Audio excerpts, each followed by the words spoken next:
Today we're going to be doing kind of a double audio commentary. I watched this replay right here, and it reminded me of another replay that happened the other day. So first we're going to watch this replay, and then we're going to watch the replay it reminded me of. This game is going to be a human and a human against a human and orc.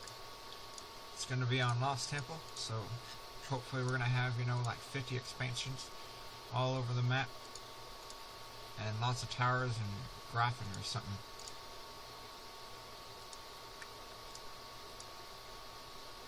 There we are. Alright, so now the ones who posted this replay is TheWayToWin Purple the Orc. So hopefully he's able to win against Double Human. I know Double Human on this map is really imbalanced, because these two spots right here, like they could both get an expansion here and here, and then like they might be able to stop one of the expansions, but the other one's going to go up and it's going to get mass towers, and if they try to stop this one, then they're going to get another expansion up here, and it's just bad. And if they try to get if purple and green try to get an expansion, then they're just going to get two expansions, and it's just bad day. So we're going to see where they're expanding to, and it looks like actually it looks like Red went to Tower Rush or something, and his allies just kind of giving him all his wood. I don't really know what's going on here, but apparently Green kind of knew what was going on, like he saw the peasants up here or something. Like they might have gone a little bit too close to the fog of war. So that's kind of scary for Red and Teal, to go out and try and do a tower rush, and then they see the farm, and it's the wrong race. Like they might have wanted to tower rush a night elf or possibly an undead. Maybe you could get an undead if they you might be able to get an undead if they don't see it, but I don't think it'd be that good. Yeah, usually against an undead you want to have like a ton of footmen or a tinker or something behind your tower rush. That way you're able to just overwhelm him and take out all the towers before he's able to get like a bunch of spirit towers up.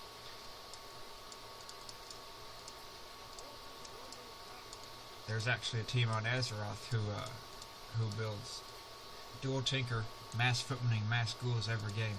I thought it was kind of clever, because most of the time when teams do like a big tower rush, they do dual undead, right?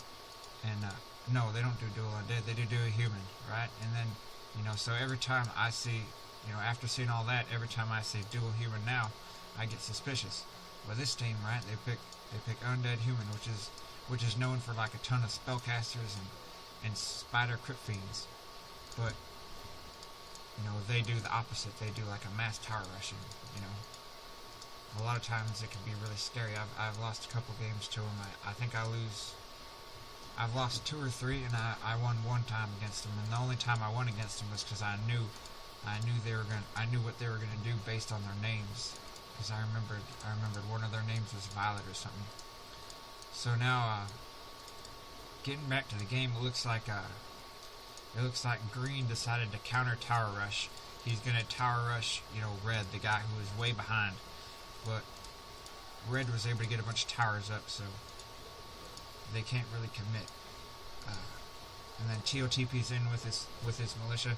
That's pretty good. He might not have needed to do that if Red hadn't done that peasant tower rush earlier. Usually it's better to just keep your peasants at home. But since they're so far behind with that failed tower rush, it was kind of like a dice roll. They were hoping that they'd spawn a night elf over here. That way they'd be able to do a pretty effective tower rush.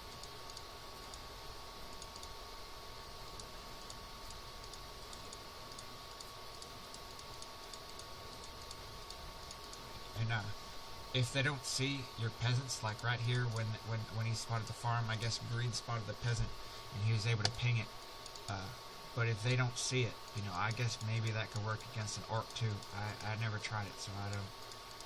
You guys should go on the ladder and try out this build and see which races the tower rush works against. Don't try human though, because it looks like red knows that ain't gonna work. Alright, so now they fended off the rush. Looks like teal really hurt his economy. I don't think he was building any peasants during that. He might have been. He might have been building these forward during the fight, but you know, during those fights, you know, especially if you ain't got no production buildings, like you got to make sure that you're building peasants. A lot of times, it's easy to forget. Like maybe if you need to hotkey your town hall, like I like to hit backspace because backspace brings you right to your town hall. Right now, it's bringing me to this town hall, even though I guess it's whoever saves the replay. But so now it looks like this team is kind of just doing whatever they can with the small amount of units they have. You know, they got a lot of towers, so you know, if green wanted to send some footmen in, like I honestly don't know why he has so many towers. It's kind of stupid. And then his allies got one or two. Alright, we're gonna watch the other team because they're the ones that posted the replay, so they probably know what to do better than red. So it looks like he's building an expansion far away. You know, I guess he wants to do that because he doesn't want red coming in. I think red was the one with blizzard. Let's see.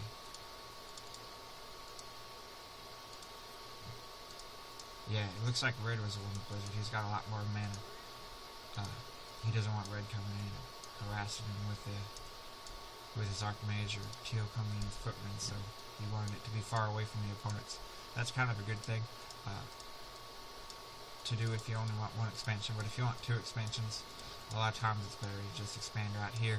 That way, you know, the attention's focused over here, and you can kind of like sneak in an expansion right here, like using the orc or something.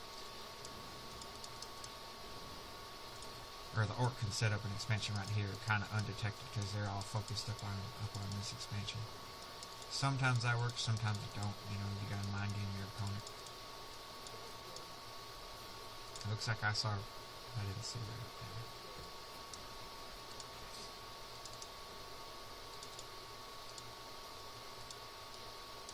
So at this point, you know, kind of teal and red invested heavily in towers, and they didn't really do much with the towers. Like their tech is way behind. Like red's tech, he just got to tier 2 now. Green's already at tier 2 with an expansion, and he's got his base is pretty safe anyways with this one arcane tower.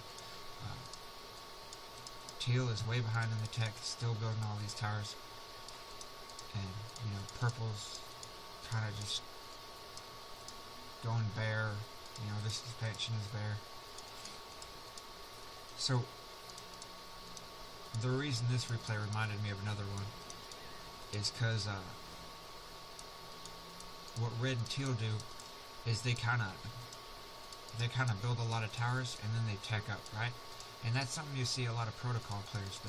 You know, they'll build a bunch of towers, and then they'll, you know, build Bat Riders or Wyvern, or, you know, Kodos likes to get Tauren and Shaman sometime. And that's pretty a good strategy. You know, you can definitely win with it, but what this team here does is, you know, they tech up with all these towers to protect them, and then they just build regular units, like red is building an Arcane Sanctum, a Workshop, and Rifleman, right? Like, maybe if he wants to go like Invisible Sorceress or something, this would be a good build order, but, you know, he's got all these towers, and then he's just building regular units, you know, units he could have started building at tier 1 without any towers. So the towers don't really do anything to, like, equalize the game.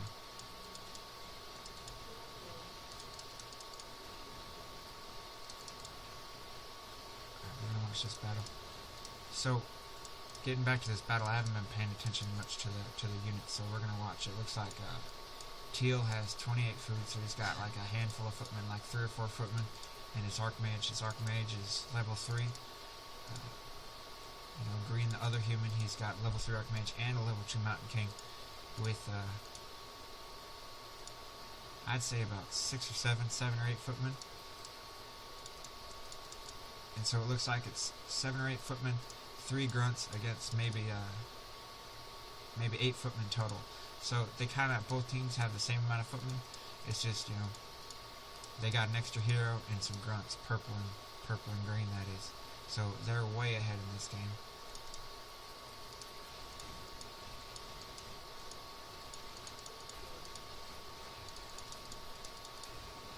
So we're gonna watch this battle play out. They got the Cyclone Ward, so that was able to take a lot of units out of the battle, and they were able to focus down a bunch of Green's footmen, without Green being able to do much. Somehow in that fight, I think because of the Archmage getting cycloned, a lot of units kind of ran around, and the Archmage got caught on the wrong side of the battle, and now we're gonna see.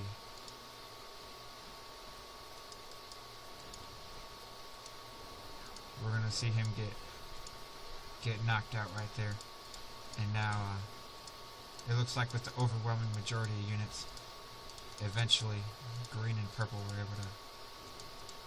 able to take the victory in that battle. And now at this point, it looks like remember at the beginning of the battle, like before the battle, I kind of checked over here to check on Green's base, and I talked about how he was already on tier 2, and so during that whole time, when they had this battle right here, Green didn't build any Arcane Sanctums, he didn't build this Craft Aviary. He could have built them a long time ago.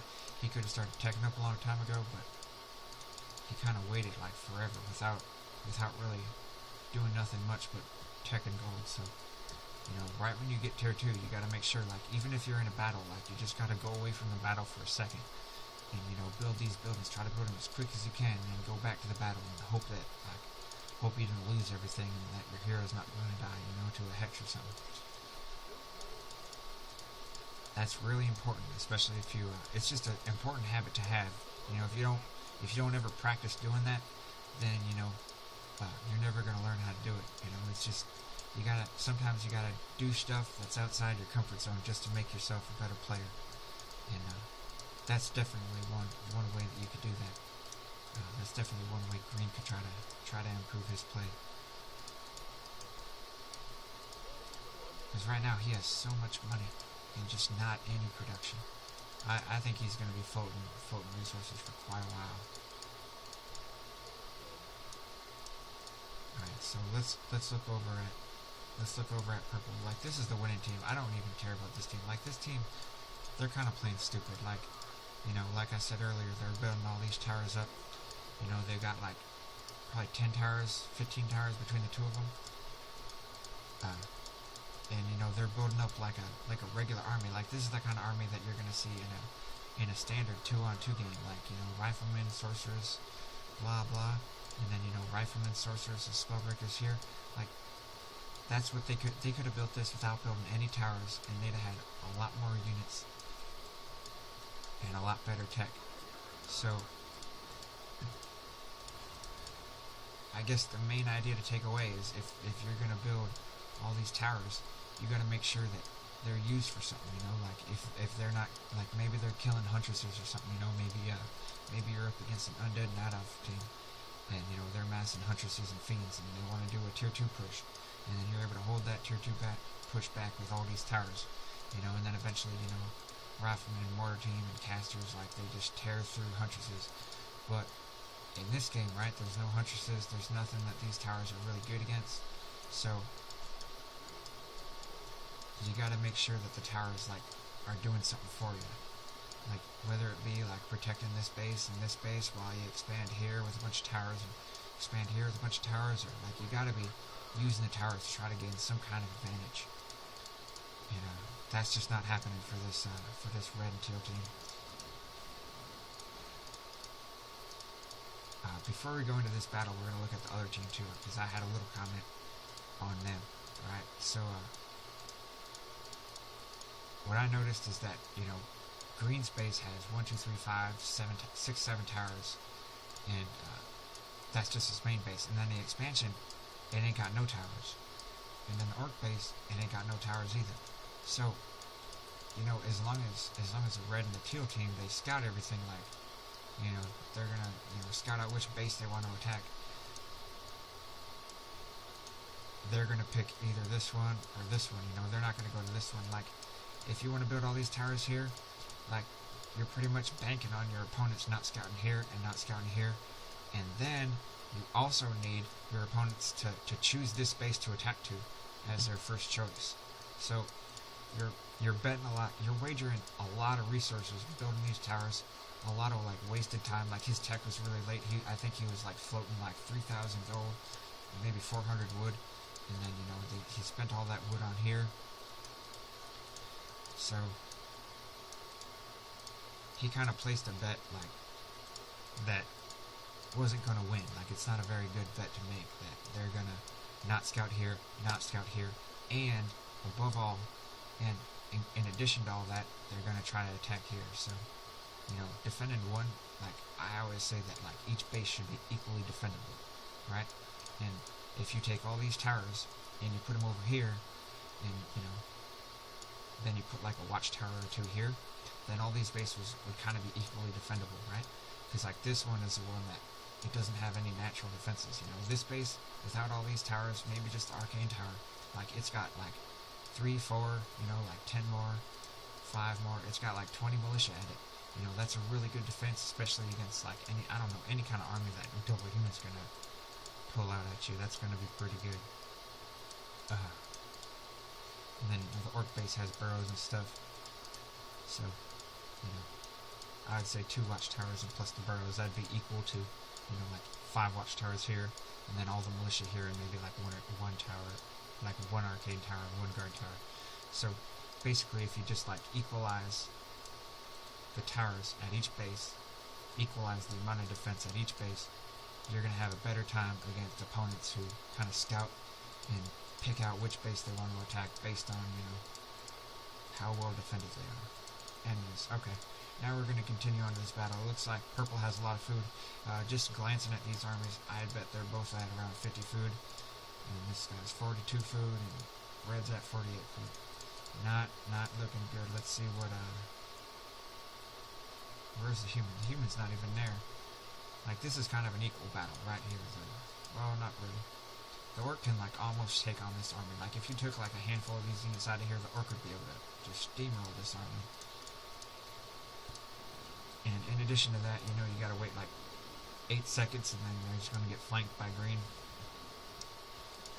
It looks, I think, teal and red are gonna have a bad day here. And again, this brings us back to, you know, like, they build this big army, you know, this kind of direct contact army that you have to fight with in a big battle, you know, a big open battle. And they're fighting with it outside of the tower range, so all these towers they invested in are doing absolutely nothing, you know. If they attacked to something crazy, you know, something that would give them like a tactical advantage, like a list of units that are real good against, you know, human orc, like maybe some Griffins or some Knights or something, you know, then that tech might have been worth it, you know. Maybe if they had some invisible mortar teams to, you know, to take out an expansion or just harass for a little bit, you know, throw this team off guard. You know, that's the kind of stuff you want to tech to, not just standard units, you know. Just picture yourself building all these towers and then teching to, you know, just staying at tier 1 and building mass footmen, you know, like those footmen, those are gonna do their job regardless of whether or not you have towers, you know. And, you know, this isn't as extreme, you know, they're kind of teching, you know, like, just now they got knights, but they kind of built a bunch of towers as if they were going to tech up, and then they didn't do nothing with them. So now, after that battle, I didn't really see how much got lost. It looks like there's a lot of corpses here, and I'm going to assume that not many of them were grunts, you know, maybe that one was a grunt, and then, you know, those two, I think those are riflemen. So, like, maybe that's a grunt, maybe just one in there. So, like, 2 units lost for purple, and then a ton of units lost for, you know, teal and red. That's not pretty. I'm gonna speed up this replay and just kind of wait for the inevitable to happen, because it looks like these guys are gonna just lose the game.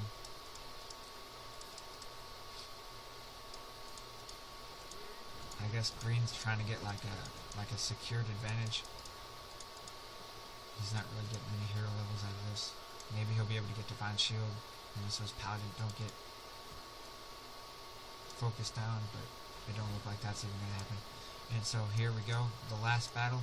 of course, it's gonna happen outside of all these towers, and so the tower advantage is not going to be able to play out at all during this game.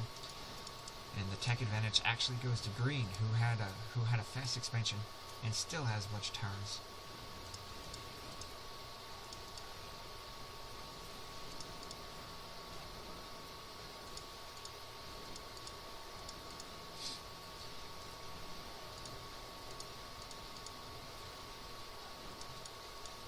So as you can see here, like purple just disenchanted the entire battle like 4 times. You could hear like 4 of them go off, and that killed all these water elementals. And those water elementals, before they got disenchanted, they focused down. You know, like what was it, like the four Graffin Riders that green had.